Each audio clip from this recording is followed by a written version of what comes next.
Hello, good morning to all my dear student. Physics गुरु Mahesh sir के lecture में आप सभी का स्वागत है। आज अभी हम यहाँ पर देखने वाले हैं इलेक्ट्रोस्टैटिक पोटेंशियल एनर्जी के बेस्ड न्यूमेरिकल। ओके, तो अभी हम स्टार्ट करते हैं। तो सबसे पहले यहाँ पर एनसीईआरटी का एक एग्जाम्पल दिया हुआ है एसेलेरोमीटर हो, तो example number 22, determine the electrostatic potential energy of a system consisting of two charges 7 microcoulomb and -2 microcoulomb and with no external field placed at -900 and 900 centimetre respectively.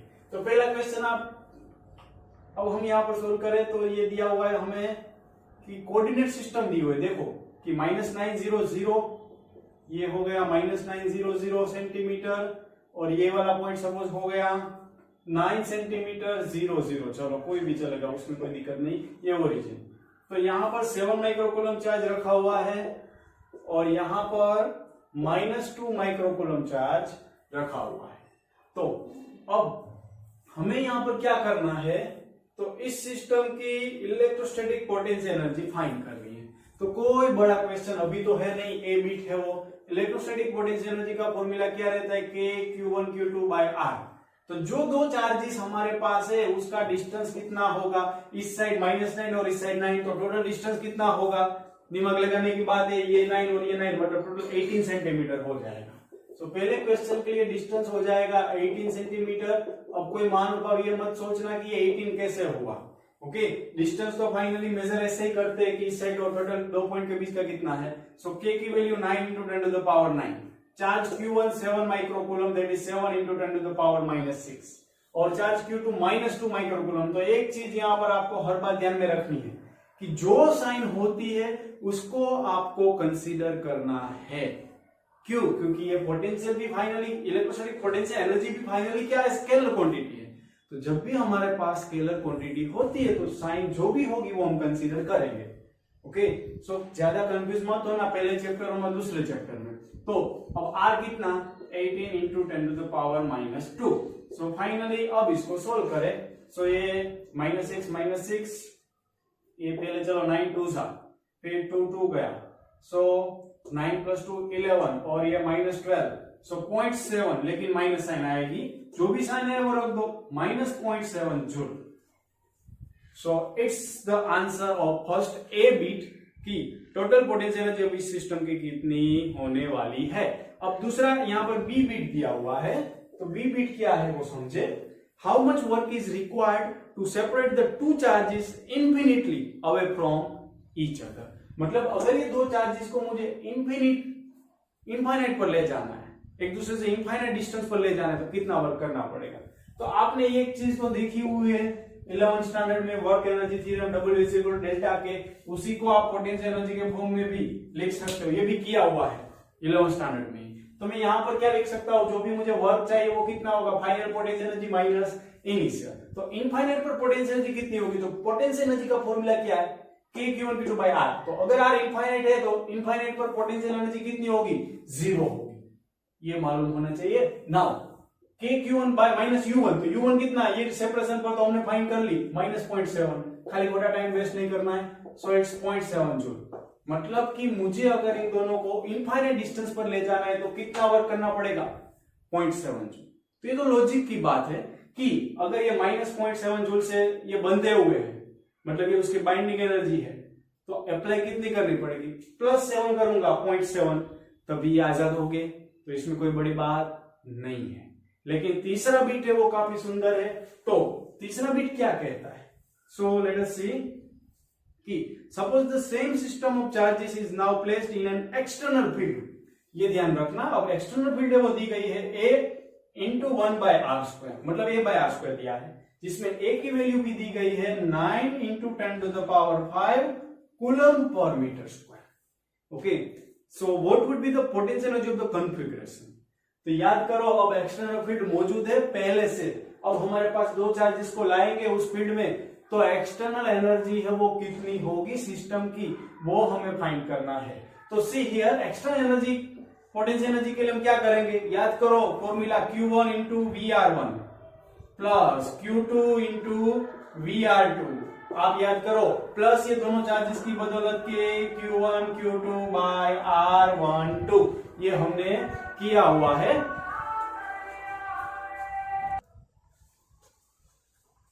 तो यहां पर किसकी वैल्यू है, स्टैंडर्ड फॉर्मूला जो हमने कल डिराइव किया था वो रख दिया। अब VR1 मतलब पोटेंशियल एट गिवन डिस्टेंस हमें फाइंड करना है। तो फील्ड दी गई, तो आप एक चीज याद करो कि V is equal to E into d, वैध फॉर्मूला आप जानते हो, वैध। Okay, so V is equal to मैं क्या लिख सकता हूं, E इंटू आर।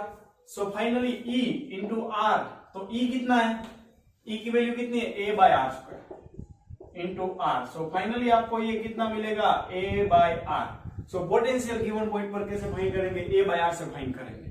ओके, इसका दूसरा स्टैंडर्ड मेथड क्या है मालूम है, कि हमने ये स्टडी किया हुआ है, E is equal to minus dV by dr। Okay, तो वहां से dV को सब्जेक्ट बनाओ, फिर यहाँ पर इंटीग्रेशन करो, फिर करो। लेकिन शॉर्ट एंड स्वीट मेथड क्या है, वैध। ओके, तो यहां से आप कर सकते हो। तो अब सारे डेटा ही रखने हैं कि लाइक Q1 चार्ज कितना है, जो भी साइन हो उसको कंसीडर करो। तो 7 इंटू 10 टू द पावर -6, और यहाँ पर पोटेंशियल A बाय R। तो A की वैल्यू हमारे पास अवेलेबल है 9 into 10 to the power 5 by distance R कितना, 9 centimetre, that is 9 into 10 to the power -2, plus Q2 कितना है, जो भी साइन है वो लेनी है, -2 into 10 to the power -6 into potential A by R। So again same, plus K Q1 Q2 by R12, ये हमने ऑलरेडी फाइंड कर दिया है, वो आया था -0.7, तो जो आया है वही रख दो। तो अब यहां पर क्या आएगा, 9 तो गया, और ये 70, ओके, और माइनस ये -2 9 तो गया, -20 -0.7। सो अब ये कितना आएगा, 70 50 40 9.3 joule. It's your answer. Okay, so 49.3 joule ये हमारा फाइनल आंसर रहेगा। Okay, that's it. तो ये क्वेश्चन में आपको क्या समझना था कि पोटेंशियल एनर्जी जब एक्सटर्नल फील्ड मौजूद हो तब कैसे फाइंड करनी है। बाकी ये पहला और दूसरा तो कुछ नहीं है, सिर्फ बेसिक वार्म अप था। लेकिन अगर एक्सटर्नल फील्ड मौजूद है तो हम कब और कैसे फाइंड कर सकते हैं, ये फॉर्मूला आपको समझना है। ओके, तो उसमें कोई बड़ी चीज नहीं है, ये फाइनली हो गया। सो नाउ नेक्स्ट अभी हम देखें, तो उसके बाद का नेक्स्ट अच्छा न्यूमेरिकल हम देखेंगे।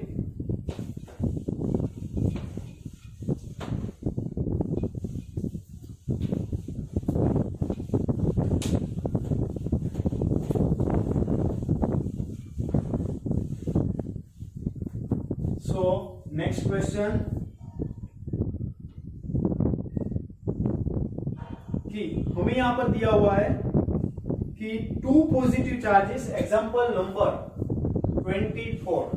Okay, so 2 positive charges of 0.2 microcoulomb and 0.01 microcoulomb are placed at 10 centimetre apart.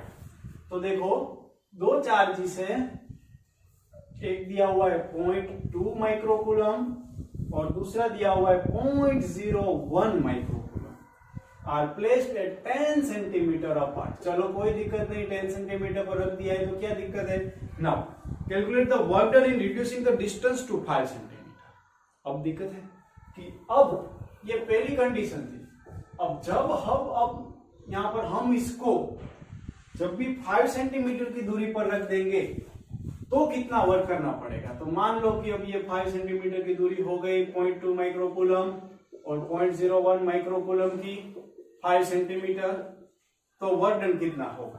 तो वर्क डन फाइनली कितना होता है, चेंज इन पोटेंशियल एनर्जी जितना होता है, इससे पहले वाले में हमने देखा हुआ है। So change in potential energy हम कैसे फाइंड करेंगे, इसकी पोटेंशियल एनर्जी बोल देते हैं U1, यहां पर इसकी पोटेंशियल एनर्जी बोल देंगे U2। So W is nothing but delta U। Okay, so final it's UF final minus initial, मतलब हमने U2 और U1 यूज किया है, तो आप U2 और U1 यूज करो। तो अब क्या करना है, सिंप्लीफाई करना है कि U2 का फॉर्मूला क्या रहेगा फाइनल कंडीशन का, तो K Q1 Q2 by distance को बोल दिया R2, पहले वाले का डिस्टेंस बोल दिया R1, minus K Q1 Q2 by R1। So that's it. So अब हम यहां पर सोल्व करें तो K Q1 Q2 तो कॉमन दिख रहा है, मुझे दिख रहा है, तो 1 by R2 minus 1 by R1. So K, that is 9 into 10 to the power 9. Q1 0.2 microcoulomb, that is 2 into 10 to the power minus 7 coulomb. ऐसा यूनिट में रख रहा हूं. 0.01 माइक्रोकूलम Q2 है तो 10 to the power minus 8 coulomb. और divide by 1 by R2. So 1 by R2, that is 5 centimeter, that is 5 into 10 to the power minus 2 meter, minus 1 by R1, 10 centimeter, that is 10 into 10 to the power minus 2 meter. तो अब 9 2 जा 18 into 10 to the power 8 और 7 minus 15 हुआ तो minus 6 into ये 10 to the power 2 है तो 100 divided by 5 20 minus 10, that is 10. So it's your answer 18 into 10 to the power minus 5 joule. इतना वर्क आपको करना पड़ेगा. Okay, that's it. काफी बेसिक वार्म अप अभी मैं आपको करवा रहा हूं. ओके, तो ये मत सोचना कि सर इतने इजी न्यूमेरिकल क्यों करवा रहे हैं, क्योंकि आप फिसलने वाले हो ऐसे ऐसे क्वेश्चन में ही. सो बी केयरफुल. ओके, नाउ अब इसका आंसर हो गया. नेक्स्ट हम देखें तो एग्जाम्पल नंबर 26. ये काफी अच्छा क्वेश्चन है. ये इसके कंपेयर में अगर हम देखें तो ये तो इजी था. Now example number 26. तो वो क्या बोलता है, कॉन्सेप्ट तो यही लगाना है लेकिन थोड़ा अपडेटेड वर्जन है इस क्वेश्चन का कि two particles have equal masses 5 gram each and opposite charges दिए हुए हैं. चलो कि दो चार्जेस है, equal masses and opposite charges है टू पार्टिकल्स का. तो एक मैंने बोल दिया माइनस क्यू, एक बोल दिया प्लस क्यू, और they are release from rest with a separation of 1 metre. मतलब इनिशियली जब रेस्ट पर थे दोनों तो वेलोसिटी v1 बोलो या v2 बोलो क्या थी, 0 थी. ओके, इनिशियली रेस्ट पर थे, उसको रिलीज करेंगे. डेफिनेटली क्या करने वाले हैं, एक पॉजिटिव दूसरा नेगेटिव अट्रैक्ट करने वाले हैं. सो find the speed of the particles when separation is reduced to 50 centimeter. मैंने बोला था ना कि अपडेटेड वर्जन है. मतलब जब इसका सेपरेशन माइनस क्यू और प्लस क्यू का सेपरेशन 50 सेंटीमीटर बन जाए तब इस दोनों पार्टिकल की स्पीड हमें फाइंड करनी है. v1 डैश इनिशियल स्पीड क्या है, 0. Okay, so be careful. Question आप थोड़ा सा मैकेनिक्स पॉइंट्स ऑफ व्यू सोचोगे तो इजी लगेगा. ओके, कि क्या, तो देखो आप यहां पर इनिशियली दोनों को रेस्ट कंडीशन पर रहे, वहां से रिलीज कर रहे हैं तो कौन सी क्वांटिटी कांस्टेंट रहेगी, total energy of the system remains conserved. Okay, isolated system ही होती है हर बार. तो total initial energy is equal to total final energy. Laws of conservation of energy मैंने लगाया. तो टोटल इनिशियल एनर्जी क्या होगी, देखो इनिशियली रेस्ट पर थे मतलब काइनेटिक कुछ नहीं होगी. फिर भी आपकी तसल्ली के लिए लिख रहा हूं kinetic energy plus potential energy initial is equal to, आपकी तसल्ली के लिए पूरे स्टेप कर रहा हूं, kinetic energy final and potential energy final. तो इनिशियल काइनेटिक एनर्जी कितनी, दोनों की 0 क्योंकि दोनों की स्पीड 0 है, प्लस पोटेंशियल एनर्जी कितनी आएगी, k q1 q2 by r1. पहले वाला डिस्टेंस हम बोलते थे r1, दूसरे वाला बोल देंगे r2. तो अब हो गया है. फाइनल काइनेटिक एनर्जी दोनों की देखनी है आपको. देखो दोनों एक दूसरे के नजदीक आ रहे हैं तो सिर्फ एक की नहीं ले सकते. तो दोनों का मास सेम है, दोनों पर एट्रैक्टिव फोर्स सेम लगेगा तो काइनेटिक एनर्जी क्या रहेगी, half mv² plus half mv². Kinetic energy भी क्या रहेगी, मैंने बोले सिर्फ बोला हो कि v2 डैश और v1 डैश फाइंड करना, लेकिन होगा क्या, सेम होगा. सो v जितना कंसीडर कर रहे हैं plus final potential energy that is k q1 q2 by r2. नया डिस्टेंस कितना है वो रख देना. यहाँ पर एक क्वेश्चन पूरा हो जाता है. अब आपको सिर्फ क्या करना है, डेटा रखने हैं. डेटा कौन से, तो Q1 Q2 available, R1 available, R2 available, सिर्फ V अवेलेबल नहीं है, मास भी दिया हुआ है क्वेश्चन में. ओके, तो ये अब यहां से आपसे हो जाएगा. मैं ऐसा मानकर चलता हूं कि मास कितना दिया था वो मैं लिख देता हूं, बाकी आपको सोल्व करना है. तो मास हमें दिया हुआ है 5 ग्राम, मतलब 5 into 10 to the power minus 3 kg. और चार्ज दिया हुआ है Q 4 into 10 to the power minus 5 coulomb. तो माइनस क्यू कितना होगा, minus 4 into 10 to the power minus 5 coulomb. Okay, तो Q1 यहाँ पर 4 है तो Q2 कितना, minus 4 into 10 to the power minus 5 coulomb दिया है. सो अब ये सारे डेटा आपके पास अवेलेबल है, इसमें सिर्फ एक वेरिएबल है, तो आप जहां पर इस लेवल पर हो तो वहां से मुझे सोल्व करवाने की कोई आवश्यकता लग नहीं रही है। नेक्स्ट हम देखें तो नेक्स्ट है एग्जाम्पल नंबर 28। ओके 27 आपसे हो जाएगा, काफी इजी है। तो एग्जाम्पल नंबर 28, तो 28 क्या कहता है, तो हमें यहां पर बोला गया है 3 point charges plus q plus 2q and minus 3q are placed at the vertices of an equilateral triangle ABC of side L. मतलब ये कंसीडर करो कि ये इक्विलेटरल ट्राइंगल है आपके पास ए बी और सी, जहां पर कितना चार्ज रखा हुआ है plus q plus 2q and minus 3q charge रखा हुआ है। ओके नाउ हमें क्या करना है फाइंड, तो if these charges are displaced to the midpoints A1, B1 and C1 respectively, then find the amount of work done in shifting the charge from to new location। मतलब आपको क्या बोल रहे हैं कि अगर ये चार्जेस को मैं ये A1 पर रख दू, B1 पर रख दू और C1 पर रख दू, मतलब अब A1 पर नया चार्ज Q1 यहां से यहां ले जाना है, तो मुझे वर्क डन नया कितना करना पड़ेगा इस सिस्टम को चेंज करने के लिए। क्वेश्चन आप नहीं समझे हो, पहले ये कॉर्नर पर चार्जेस है, अब नई सिस्टम में मैं क्या कर रहा हूं प्लस क्यू यहां पर प्लस 2q यहां पर एंड माइनस 3q सारे के सारे सेंटर पर रख रहा हूं सारी साइड्स के, तो वर्क डन कितना होगा। तो चार्जेस का लोकेशन हमने चेंज कर दिया, तो कौन सी क्वांटिटी में चेंज आने वाला है, डेफिनेटली पोटेंशियल एनर्जी में। तो इस सिस्टम की इनिशियल पोटेंशियल एनर्जी हम फाइंड करेंगे और फाइनल फाइंड करेंगे, मतलब कि आपका कॉन्सेप्ट क्या रहा यूएफ माइनस यूआई। तो आप एक और चीज ऑब्जर्व करना कि ये पूरी लेंथ L दी गई है, तो सिमिलरली ये लेंथ भी कितनी होगी L ही रहेगी, इक्विलेटरल ट्राइंगल है, तो A1 B1 कितना रहेगा L/2, क्योंकि ये इक्विलेटरल, यहां पर आप देखोगे तो सिमेट्री देखो, तो सिमेट्री से पता चल जाएगा कि ये कितना रहेगा आधा, तो ये भी कितना रहेगा आधा, ये भी कितना रहेगा आधा। सिमेट्री सोचो पता चल जाएगा कि ये डिस्टेंस सेम, यहां पर ये और ये आधा डिस्टेंस है तो सेम आएगा।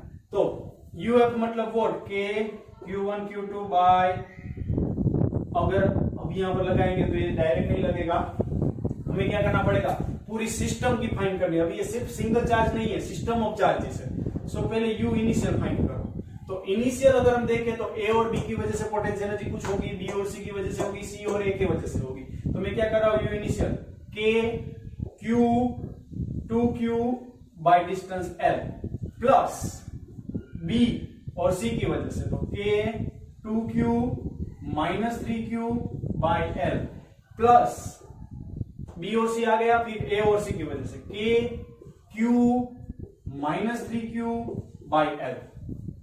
देखो मैंने क्या किया, पूरी सिस्टम की इनिशियल एनर्जी फाइंड की, तो इनिशियल डिस्टेंस कितना है L। अब सेम प्रोसीजर आप क्या करोगे UF के लिए करोगे। UF के लिए क्या करना है, तो again K Q 2q by distance कितना L/2। समझ रहे हो मैं क्या कर रहा हूं। अब ये नई सिस्टम क्या हुई और A1 B1 C1, पहले भी हम किसके लिए फाइंड किया A B और C के लिए किया। Okay so be careful now, plus final system में A1 B1 कंसीडर किया, फिर B1 C1 की potential energy that is B1 मतलब 2q minus 3q by distance कितना L/2। Okay plus again C1 और A1 की वजह से, C1 और A1, so K Q minus 3q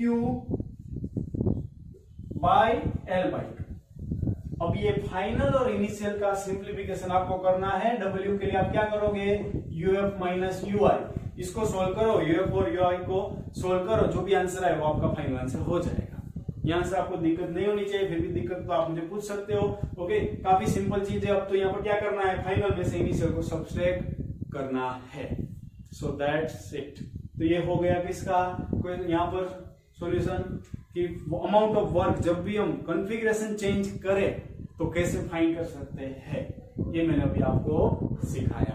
okay that's it. अब एक और क्वेश्चन हम देखने वाले हैं, एनसीईआरटी का ये लास्ट क्वेश्चन है, तो वो भी हम देखेंगे। तो इससे पहले आपको ये नोट डाउन करना पड़ेगा।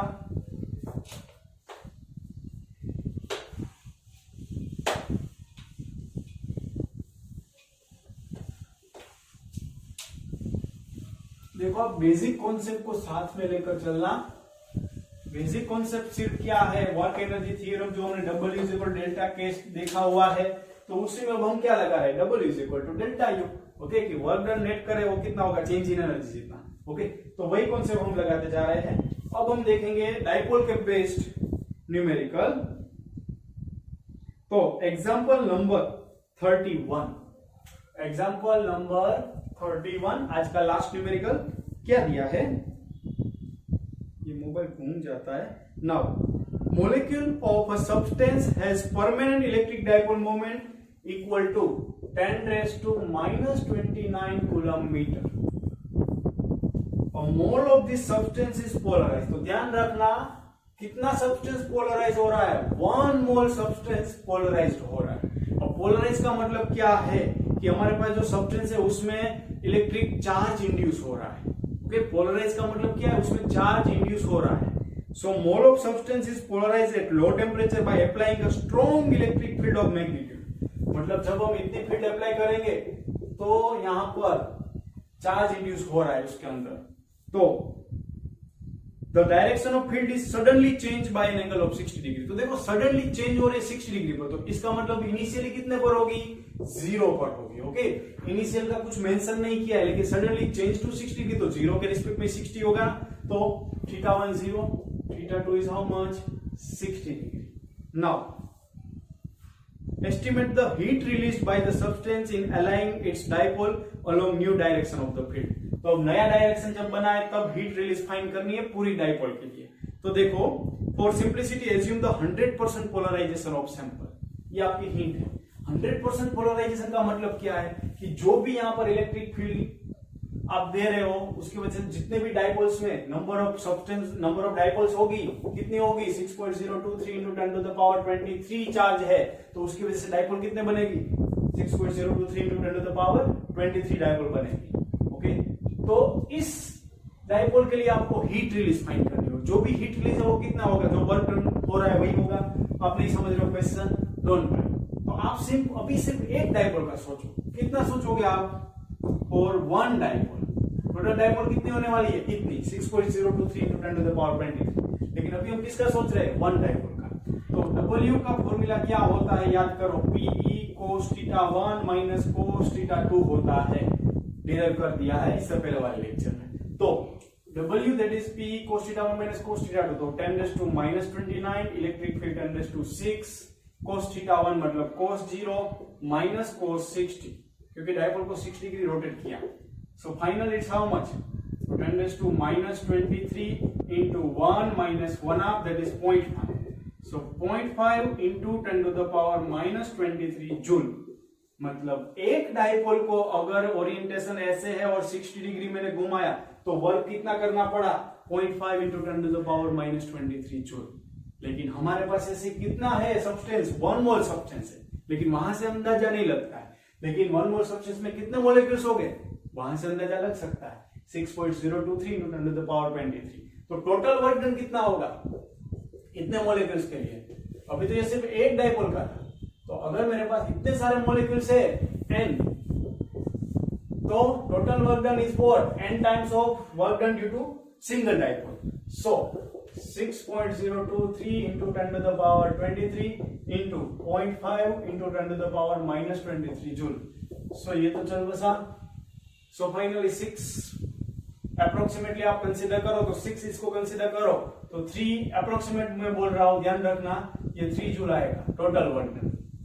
तो जो ये टोटल वर्क डन हो रहा है वही किस कौन से फॉर्म में जा रहा है, 100% पोलराइजेशन बोला है। मतलब जो हीट जनरेट हो रही है वो कितनी होगी, नेट वर्क डन जितनी होगी, मतलब कितनी, 3 joule. Okay, it's your answer, that's it.